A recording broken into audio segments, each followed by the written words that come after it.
राज्यात सत्ताधारी पक्ष असलेल्या भाजपला लोकसभा निवडणुकीमध्ये सगळ्यात मोठ्या अपयशाला पराभवाला सामोरं जावं लागलं। 23 खासदार असलेल्या भाजपचे यंदाच्या निवडणुकीत मात्र 2 आकडी संख्येवरती सुद्धा भाजपला जाता आलं नाही। या पराभवानंतर महाराष्ट्र भाजपमध्ये अनेक प्रकारच्या घटना घडतायत। या सगळ्या संदर्भात आज भाजपची एक बैठक सुद्धा बोलवण्यात आली आहे। या सगळ्या गोष्टींवर बोलण्यासाठी भाजपचे नेते, माजी मंत्री आणि आमदार संभाजी पाटील निलंगेकर आपल्या सोबत आहेत। सिंगल लार्जेस्ट पार्टी, 106 आमदारांचा पक्ष, केंद्रात सत्ता, राज्यात सत्ता, इतकं असून सुद्धा महाराष्ट्रात भाजपचा दारुण पराभव झालाय। सिंगल डिजिटवरती भाजप आलाय। काय वाटतं तुम्हाला? या निवडणुकीमध्ये तसं तर बऱ्यापैकी अनेक कारणं समोर ठरले। आपल्याला माहिती आहे की इंग्लिशमध्ये एक म्हण आहे, when you can't convince then confuse, आणि काँग्रेस पक्षाने ह्याच म्हणीचा पूर्णपणे वापर महाराष्ट्रातच नव्हे तर देशभरामध्ये केला। त्यांना माहीत होतं लोकांना समजवता येत नाही तर त्यांच्यामध्ये कन्फ्युजन तयार करा। जसं की पहिला मुद्दा जर आपण पाहिला की संविधानाच्या बाबतीमध्ये पूर्ण देशभरामध्ये की 400 पेक्षा अधिक आले तर भारतीय जनता पार्टी संविधानच बदलणार, आणि त्याच्यामुळे एक मोठा जो घटक म्हणजे मागच्या आपल्या देशाच्या 75 वर्षामध्ये काँग्रेस पक्षाने जेवढं काम केलं नाही डॉक्टर बाबासाहेब आंबेडकरांच्या विविध विषयाच्या अनुषंगाने, तेवढं भारतीय जनता पार्टी मोदी साहेबांच्या ह्याच्यात काम झालं। तरी देखील फक्त संविधानाचा एक भावनिक विषय तयार केला, एक कन्फ्युजन तयार केलं, एक मोठा घटक बाजूला त्या ठिकाणी गेला। मराठा आरक्षणासारखा विषय असेल, त्या माध्यमातून जी भूमिका मागच्या काळामध्ये सरकारच्या काळामध्ये आम्ही भारतीय जनता पार्टीने ज्या पद्धतीने आम्ही या आरक्षणाच्या विषयामध्ये जे पावलं उचलले ते आम्ही सांगण्यामध्ये आणि त्याच्याबद्दलचं कन्फ्युजन तयार करण्यामध्ये कुठेही काँग्रेसने एवढं सांगितलं नाही की आम्ही आरक्षण देणार आहे। एकही नेता की येणाऱ्या काळामध्ये आम्ही मराठा समाजाला आरक्षण देऊ असं एकानेही बोललं नाही। पण त्या उलट भाजपला त्यांनी त्याचा जे पूर्ण कारणीभूत भाजपला ठरवण्याचा प्रयत्न केला। ओबीसीच्या बाबतीतही, आरक्षणाच्या बाबतीतही त्यांनी त्या ठिकाणी कन्फ्युजन त्या ठिकाणी तयार केले। आणि मुस्लिम समाजामध्ये असं सांगण्यात आलं की तुम्ही आता जर भाजप जर आलं तर येणाऱ्या काळात मुस्लिम समाजालाच देशातून काढणार, असं त्यांच्यामध्ये एक दुहेरीकरणाचं काम काँग्रेस पक्षाने त्या ठिकाणी केलं। आणि थोडक्यात सामाजिक समीकरण असतील, मराठा आरक्षण, ओबीसीचे मुद्दे, मुस्लिम समुदायामध्ये निर्माण झालेली भीती, संविधानावरून निर्माण झालेले सगळे संभ्रम, यामुळे भाजपचा पराभव ही महत्त्वाची कारणं भाजपला एकंदरीत पराभवामध्ये वाटतात। मराठवाडा हा भाजपच्या दृष्टीने तसा सकारात्मक पद्धतीनं गेल्या काही वर्षांमध्ये भाजपच्या पाठीशी उभा राहिला होता, पण मराठवाड्यामध्ये अक्षरशः दारुण पराभव भाजपचा झालाय। बीड असेल, लातूर असेल, जालन्यासारखी जागा असेल, ज्या भाजपच्या हक्काच्या जागा होत्या, ज्या परंपरागत पद्धतीनं भाजपकडे होत्या, त्या जागांवरती भाजपला पराभव पत्करावा लागेल। मी विशेषतः उल्लेख करेल जालना आणि लातूरचा। या 2 जागा खूप मोठ्या मताधिक्यानं भाजपच्या हातून पराभूत झाल्यात। भाजपला या जागा मिळालेल्या नाही आहेत।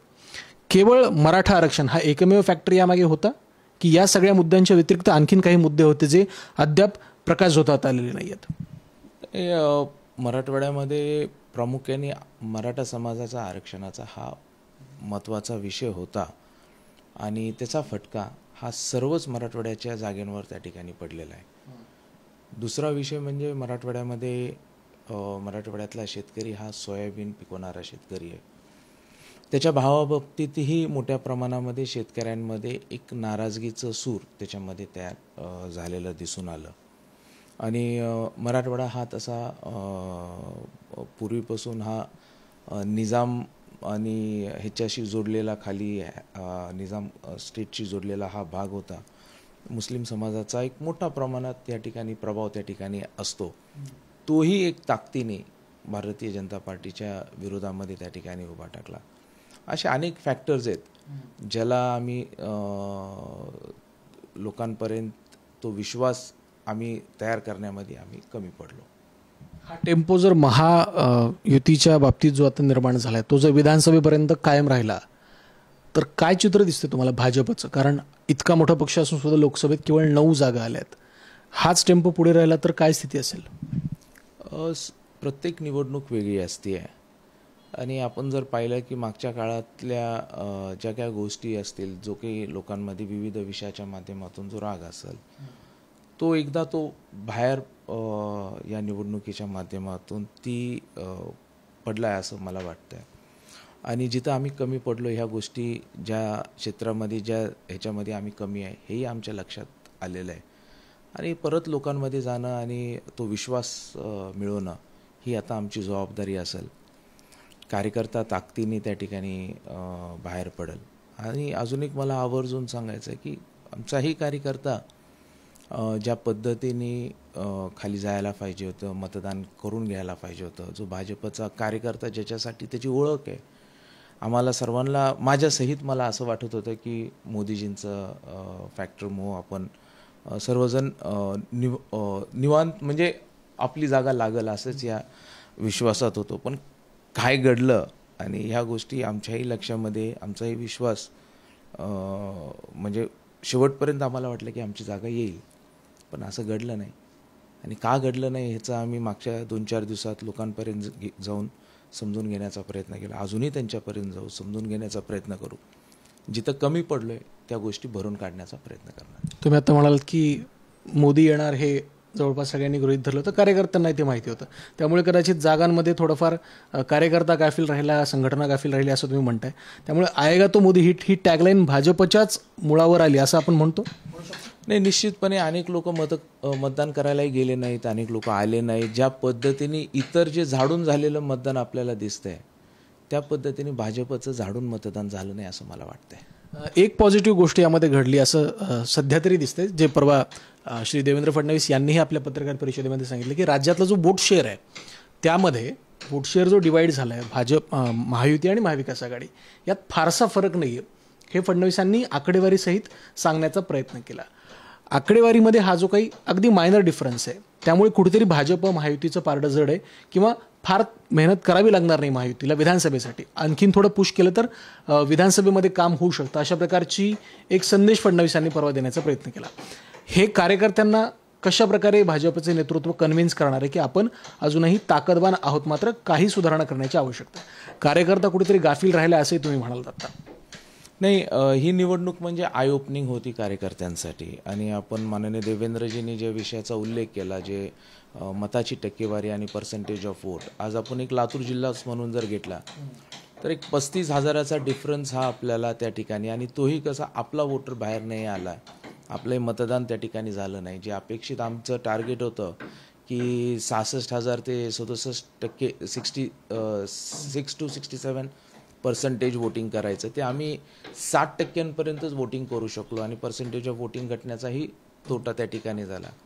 आणि येणाऱ्या काळामध्ये निश्चितपणे हा जो स्मॉल मायनर डिफरन्स जरी असला तरी असं आम्हाला वाटतं की आम्ही परत झिरोपासून परत सुरुवात करेल आणि चांगल्या पद्धतीने आगामी विधानसभेमध्ये परत आपल्याला भारतीय जनता पार्टी त्या ठिकाणी निवडून आलेलं दिसेल. श्री देवेंद्र फडणवीस यांनी परवा पत्रकार परिषदेमध्ये एक भूमिका घेतली की या सगळ्या पराभवाची नैतिक जबाबदारी माझी आहे, म्हणून मी उपमुख्यमंत्री पदावरून बाजूला होतो आणि मला पूर्णपणे पक्षासाठी काम करण्यासाठी पक्षाने परवानगी द्यावी, सरकारमधून मला मुक्त करावं. यानंतर महाराष्ट्रात पक्षांतर्गत काही नेतृत्व बदलाच्या चर्चा सुरू झाल्यात. अशा प्रकारचा काही बदल अपेक्षित आहे? नाही, मी ह्या गोष्टीसाठी फारच छोटा कार्यकर्ता आहे आणि निश्चितपणे संघटना या बाबतीमध्ये कोणताही विषय असेल, संघटना त्या ठिकाणी निर्णय करत असते. पण माननीय देवेंद्रजींचा सरकारमधला अनुभव जर पाहिला आणि शेवटच्या ह्या 2020मधल्या शेवटच्या ओव्हर असतात, त्यामुळं सरकारमध्ये पण अनुभवी बॅट्समन राहणं हे फार गरजेचं असतं आणि त्यांची उपस्थिती सरकारमध्ये अत्यंत गरजेची असं माझ्यासारख्या कार्यकर्त्यांना आणि त्यांचा अनुभव पाहिला तर. आणि त्याचप्रमाणे आज जर आपण पाहिलं संघटनेमध्ये पण त्यांच्यासारखा अनुभव हा आपल्याला लागतो. ह्या दोन्ही ठिकाणी त्यांची उपस्थिती राहणं हे फार गरजेचं आहे. आपण सध्या क्रिकेटचा काळ आहे, आपल्यालाही माहिती आहे. एखादा बॅट्समॅन असतो, तो आपल्याला खूप रन्स काढून देतो, अनेकदा टीमला जिंकून देतो. रन काढून देणारा, टीमला जिंकवणारा बॅट्समॅन असतो. एखाद्या मॅचमध्ये त्यावेळेस तो चलत नाही किंवा तो लवकर आऊट होतो किंवा त्याच्यावर तुम्ही एखाद्या मॅचवर त्यांनी रन नाही काढल्यावर तुम्ही त्या बॅट्समॅनच्या क्षमतेवर तुम्ही ठरवणं हे मला कदाचित चुकीचं वाटतंय. त्यामुळे निश्चित ज्या बॅट्समॅननी अनेक मॅचेस जिंकून दिलेले आहेत, तो बॅट्समॅन टीममध्ये राहणं आणि तो अनुभवी राहणं हे मला असं वाटतं की ते गरजेचं आहे. देवेंद्र फडणवीस यांनी सरकारमध्ये राहावं, सरकारमधून बाहेर पडून अशीच तुमची इच्छा? निश्चितपणे सरकारमध्ये राहणं गरजेचं आहे. शेवटच्या टर्ममध्ये आपलं सरकार आहे. मी फार छोटा कार्यकर्ता आहे, पण व्यक्तिशः जर माझं मत जर विचारलं की या सरकारमध्ये जो अनुभवाचं आणि सरकारच्या क्षमतेला पुढं घेऊन जाण्याची जी त्यांच्यामध्ये क्षमता आहे, मला वाटतं की त्याची आज सरकारला अत्यंत गरजेचं आहे. उपमुख्यमंत्री देवेंद्र फडणवीस हे हमखास मॅच जिंकून देणारे आणि हमेशा रन काढणारे बॅट्समन आहेत. त्यामुळे एखाद्या मॅचमध्ये काही कामगिरी खराब झाली तर त्यामुळे मॅचमधून बाहेर पडण्याचा निर्णय घेणं योग्य नाही. फडणवीसांनी सरकारमध्ये कायम राहावं अशीच आमची आणि सगळ्या भाजपच्या कार्यकर्त्यांची इच्छा आहे, असं संभाजी पाटलांनी म्हटलं आहे. त्यासोबतच भाजपच्या पराभवाची कारणाची एकंदर या सगळ्या विषयाची कारणमीमांसा करताना भाजपचा कार्यकर्ता आएगा तो मोदीही या सगळ्या वातावरणामध्ये कुठेतरी गाफील राहिला असंही सुद्धा त्यांनी प्रांजळपणे आपल्याशी बोलताना या ठिकाणी मान्य केलं आहे. धन्यवाद आमच्याशी बातचीत केल्याबद्दल. व्हिडिओ जर्नलिस्ट संतोषसह मी ओम देशमुख, पुढारी न्यूज, मुंबई.